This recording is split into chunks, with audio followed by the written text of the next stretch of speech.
விஜய்க்கு காவேரி கால் பண்ணுறாங்க. உங்களை கொஞ்சம் அர்ஜென்ட்டாக பார்க்கணும், பேசணும் அப்படின்னு சொல்கிறாங்க.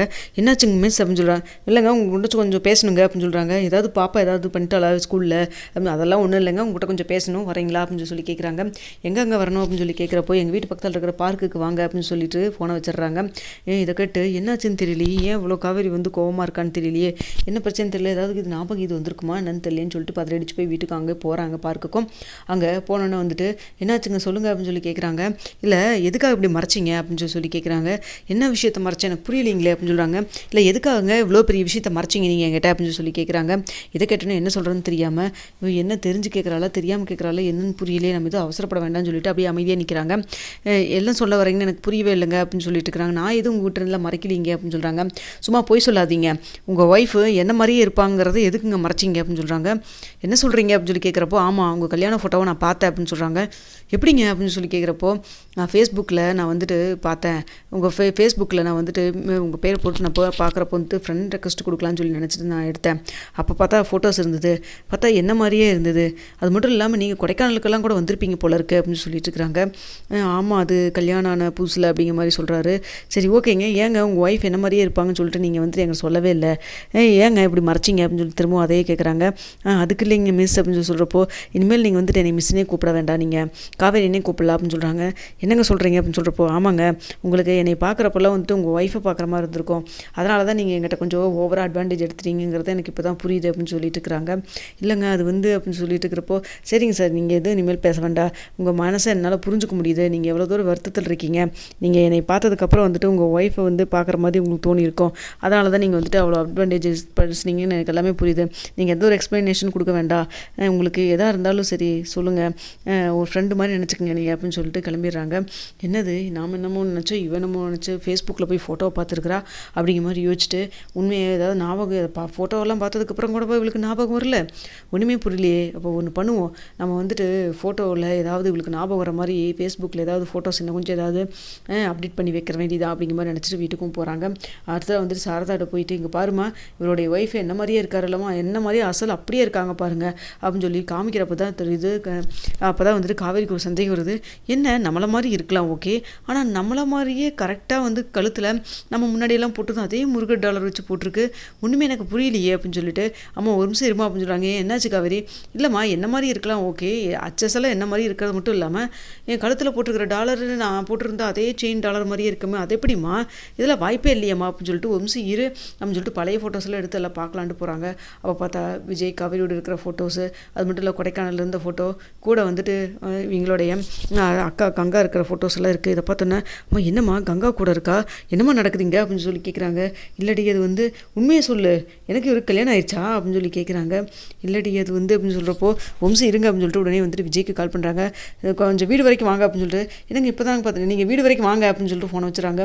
ஐயோ பேசுகிற டோனே ஒரு மாதிரி இருக்குது, என்னாச்சுன்னு தெரியலையே, ஏதாவது ஞாபகம் இது வந்துருச்சு நம்ம தெரியலையே அப்படின்னு சொல்லிட்டு அடிச்சு வந்துட்டு வீட்டுக்கு போகிறாங்க. அங்கே போனோன்னே என்னங்க இதெல்லாம் அப்படின்னு சொல்லி கேட்குறாங்க. இதை பண்ணு புரியலையே, ஏங்க என்ன மாதிரியே இருக்குன்னு சொல்கிறப்போ கூட அமைதியாக இருந்துட்டீங்க, இது இருக்கிறது நான் தாங்கிறது ஏங்க என்கிட்ட சொல்லவே இல்லை அப்படின்னு சொல்கிறாங்க. இல்லைங்க அது வந்து அப்படின்னு சொல்கிறப்போ அப்போ வந்துட்டு என்னங்க நீங்கள் ஏதாவது சொல்லிட்டீங்களா அப்படின்னு சொல்லி கேட்குறாங்க. அப்படியெல்லாம் எதுவும் நான் சொல்ல மாப்பிள்ள அப்படின்னு சொல்லிட்டு இங்கே உடனே வந்துட்டு இங்கே சாரதாவும் சொல்கிறாங்க. என்ன எங்கள் அம்மாட்ட வந்துட்டு கேட்குறீங்க, எங்கள் மாப்பிள்ளைன்னு சொல்லி சொல்கிறாங்க, அப்போனா எனக்கு கல்யாணம் ஆயிடுச்சா, ஏன் என்கிட்ட எல்லாம் இந்த விஷயத்தை எல்லாத்தையும் மறைச்சிங்க அப்படின்னு சொல்லிட்டு சத்தமாக போட்டு கத்த ஆரம்பிச்சிடுறாங்க. இதுக்கிட்ட கவிதை கொஞ்சம் எமோஷனல் ஆகாது, சொல்கிறத கேளுங்கிறக்குள்ளே அப்படியே வந்துட்டு கீழே அப்படியே மயக்கம் விட்டு வந்துடுறாங்க. அத்தை தண்ணி எடுத்துருவாங்க அத்தை அப்படின்னு சொல்லிட்டு தண்ணி தெளித்து மூஞ்சிலேருந்து எழுப்பிடுறாங்க. முகத்துலலாம் தண்ணியெல்லாம் தெளிச்சதுக்கப்புறம் எந்திரிச்சதுக்கப்புறம் ஏன் இப்படி மறைச்சிங்க சொல்லுங்கள், நான் என்ன பண்ணேன், எத்தனை தடவை உங்கள்கிட்ட கேட்டேன் இல்லைம்மா, ஏதாவது நான் மறைச்சிட்டு நான் என்ன ஏதுன்னு நான் கேட்டேன் இல்லைம்மா, ஏமா என்கிட்ட சொல்லவே இல்லைன்னு சொல்லிட்டு திரும்ப திரும்ப கேட்டு அழறாங்க. காவேரி கொஞ்சம் சொன்னால் புரிஞ்சுக்கு காவேரி, உன்னுடைய சூழ்நிலை அப்படி, உன்னுடைய ஹெல்த் கண்டிஷன்னால தான் எதுவும் சொல்ல முடியாமல் போயிடுச்சு, நீ ஒரு 3 வருஷத்தில் நடந்த விஷயத்தெல்லாம் மறந்துட்டேன், அதில் நம்ம கல்யாண விஷயம் முக்கியமான விஷயம், அதை நீ மறந்துட்டேன், நாங்கள் என்ன பண்ண முடியும், டாக்டர் வந்து எதுவும் ஞாபகப்படுத்த வேண்டாம்னு சொல்லிட்டாங்க, அதனால தான், மற்றபடி உங்கள்கிட்ட மறைக்கணும் இல்லை இங்கே யாரும் நினைக்கவே இல்லை அப்படின்னு சொல்லி சொல்கிறாங்க. போதுங்க நீங்கள் என்கிட்ட மறைச்ச விஷயமெல்லாம் எனக்கு போதும் எனக்கு அப்படியே தலையே வெடிக்கிற மாதிரி இருக்குது அப்படின்னு சொல்கிறாங்க. இப்படிலாம் நீங்கள் ரியாக்ட் பண்ணாதடி இப்படி அப்படின்னு சொல்லிட்டு உடனே வந்துட்டு அங்கே காவேரியுடைய அம்மாவும் கத்திகிட்டே சொல்கிறாங்க. அப்போ வந்துட்டு அம்மா நீ பேசாதம்மா, கூட இருந்துட்டு என்கிட்ட எந்த விஷயத்தையும் நீ சொல்லாமல் மறைச்சிட்டில நீ அப்படின்னு சொல்லி திட்டிட்டு இருக்கிறாங்க.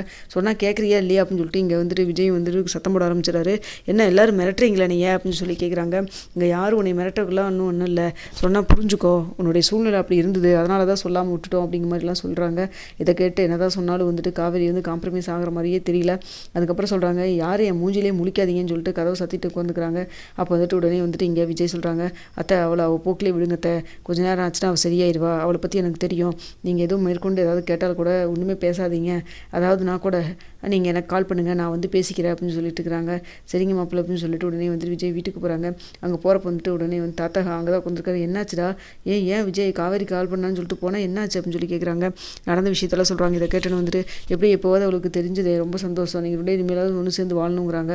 இதெல்லாம் பார்த்துட்டு இருக்கிற உடனே வந்து விஜயோட சித்தப்பா, இதெல்லாம் நான் நடக்கவே கூடாது, எப்படியாவது அந்த ராகவட்ட சொல்லி ஏதாவது பண்ணி இவங்களுக்குள்ளே ஏதாவது பிரச்சனையை கொண்டுட்டு வரணும், அவன் மறுபடியும் இந்த வீட்டுக்குள்ளே மட்டும் வந்துடவே கூடாது அப்படிங்கிற மாதிரி யோசிக்கிட்டே ஒரு மாதிரி பார்த்துட்ருக்காரு.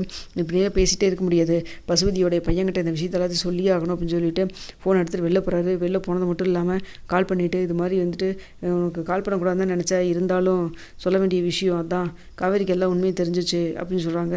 இங்கே பாருங்கள், நீங்கள் காலையில் வந்துட்டு காரில் வச்சு நீங்கள் சொன்னது அத்தனையுமே பொய்யோ உண்மையாக அதை நான் கேட்கவே இல்லை, தேவையில்லாமல் மறுபடியும் வந்துட்டு எதுக்கு எனக்கு கால் பண்ணிட்டு இருக்கீங்க நீங்கள் அப்படின்னு சொல்கிறாங்க. இல்லை நான் உங்களை கொஞ்சம் நேரில் வந்து பார்த்து பேசணும் அப்படின்னு சொல்கிறாங்க. நேரில் நான் வர முடியாது, எதாக இருந்தாலும் ஃபோன்லேயே சொல்லுங்கள் அப்படின்னு சொல்லிட்டு இருக்கிறாங்க. இல்லை எனக்கு வந்து விஜயும் காவேரி ஒன்று சேரக்கூடாது, அவ்வளோதான், அதுக்கு உன்னால் என்ன பண்ண முடியுமோ சொல்லு, நான் உனக்கு ஹெல்ப் பண்ணுறேன் அப்படின்னு சொல்கிறாங்க. ஓ அப்படி போகுதா விஷயம், நான் பார்த்துக்கிறேன், நீங்கள் ஃபோனை வைங்கன்னு சொல்லிட்டு பேச வச்சுறாங்க. இவனை ஒருத்தருக்கு இருக்க எதை சொன்னாலும் சரி ஒன்றும் கேட்டும் கேட்காம ஃபோனை வச்சுட்டான் பாரு அப்படின்னு சொல்லிட்டு மறுபடியும் போகிறாங்க. இங்கே வந்துட்டு கரெக்டாக வந்துட்டு விஜய் இங்கே பேசுகிறது எல்லாத்தையும் கவனிக்கவும் செய்கிறாங்க. ஓ இவங்களாம் வீட்டுக்குள்ளே விட்டதே தப்பு, இதில் இந்த வேலை வேறு பார்த்துட்ருக்காங்களா அப்படின்னு சொல்லிட்டு எல்லா வேலையும் பண்ணிட வேண்டியதாக இருக்கிறது. காவேரி வீட்டுக்குள்ளே வந்தது அப்படிலாம் ஆயிடுச்சுன்னு வேறு பழி வேற போட வேண்டியது, இவங்களாம் சும்மா விடக்கூடாது, முதல்ல இவங்களெல்லாம் வீட்டை விட்டு வச்சுட்டு அவங்க வீட்டுக்கு போக சொல்லணும் அப்படின்னு சொல்லிட்டு அப்போ வந்துட்டு இல்லை ஹாலுக்கு வராங்க. ஹாலுக்கு வந்தோன்னே, தாத்தா இந்த வீட்டில் இப்போ இனிமேல் காவேரி இங்கே வர்றதுக்கு வாய்ப்பு இருக்குது, அந்த மாதிரி சமயத்தில் இவங்கெல்லாம் இருந்தாங்கன்னா கண்டிப்பாக சித்தி நீங்கள் இருக்கலாம், ஒன்றும் பிரச்சனை இல்லை, ஆனால் சித்தப்பா நீங்கள் இருந்தீங்கன்னா கண்டிப்பாக வந்துட்டு ஏதாவது பிரச்சனை பண்ணி காவேரி நானும் சேரக்கூடாதுன்னு எதாவது நீங்கள் பண்ணுவீங்க, தயவுசெய்து நீங்கள் என்ன நினச்சாலும் பரவாயில்ல உங்கள் வீட்டுக்கு நீங்கள் கிளம்புங்க அப்படின்னு சொல்கிறாங்க.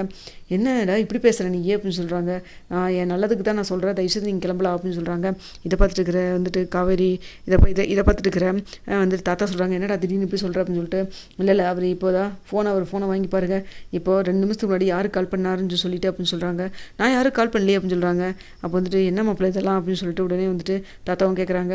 அவர் பசுபதி பையனுக்கு தான் கால் பண்ணி விஷயத்தெல்லாம் சொல்லிட்டு இருந்தார், எல்லாத்தையும் நான் கேட்டுட்டு தான் இருந்தேன், இங்கே நடக்கிறது எல்லாத்தையும் சொல்லி தேவையில்லாமல் பிரச்சனை பெருசு தான் பண்ண போகிறாரு, காவேரி நானும் இந்த வீட்டில் வந்து சேர்ந்து வாழக்கூடாதுன்னு நினைக்கிறாரு, அப்படி இருக்கவங்க யாரும் இந்த வீட்டில் இருக்க வேண்டாம், தயவுசெய்து கிளம்பி போக சொல்லிடுங்க அப்படின்னு சொல்லிட்டு இருக்கிறாங்க. இதெல்லாம் பார்த்தோன்னு வந்துட்டு அப்படிலாம் ஒன்றும் கிடையாது, நீ ஏதாவது நினச்சிட்டு இருக்காது அப்படின்னு சொல்கிறாங்க. எதுக்கு உங்கள் வாயில் இவ்வளோ தூரம் தடுமாற்றமெல்லாம் இருக்குது, எனக்கு எல்லாமே தெரியும், தயவுசெய்து வந்துட்டு கிளம்பி போயிருங்க, பிரச்சனை மறுபடியும் பண்ணிகிட்டு இருக்காதீங்க நீங்கள் அப்படின்னு சொல்லிட்டு இருக்கிறாங்க. இதெல்லாம் கேட்டு என்ன பண்ணுறதுன்னு தெரியாமல் வந்துட்டு அப்படியே முடிச்சுட்டு இருக்காரு. அதான் அவர் சொல்கிறாருல்ல நீங்கள் கிளம்புங்க அப்படின்னு சொல்லிட்டு வந்துட்டு உடனே இங்கே தாத்தாவும் சொல்கிறாங்க. என்னப்பா அவர் இவன் சொல்கிறான்னு சொல்லிட்டு நீங்களும் இப்படியே சொல்கிறீங்க அப்படின்னு சொல்கிறாங்க. இல்லை என்ன பண்ண சொல்கிற, அவன் தான் சொல்கிறானே ஃபோன் பேசியிருக்கான்னு சொல்லிட்டு எதுக்கு இப்படிலாம் பண்ணணும் இவர் அப்படின்னு சொல்லி கேட்குறப்போ, ஏங்க அப்படி பண்ணுறீங்கன்னு சொல்லிட்டு சத்தம் போட்டுட்ருக்குறாங்க.